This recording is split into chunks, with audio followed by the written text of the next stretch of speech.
Sizning o'zgarishingiz uchun yechim bu mashaqqatli mehnatdan boshqa narsa emas. Islom mashaqqatli mehnat ustiga qurilgan.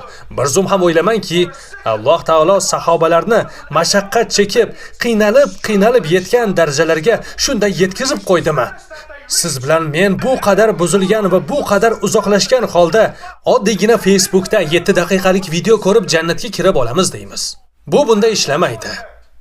Va siz bu tezkor yechimlarni tanlasangiz, bu asl holatdek bo'lmaydi.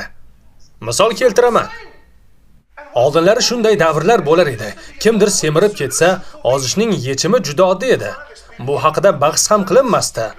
Ozmoqchimisan, to'g'ri ovqatlanasan, mashq qilasan, ter to'kasan, sabr qilasan. Bu juda uzoq vaqt talab qilardi. Lekin bugunga kelib odamlar buni rad etadi. Qiyinchilikni qabul qilishni istashmaydi. Hech kim hayotida biror narsaga erishish uchun mashaqqatli mehnat kerakligini tan olmaydi.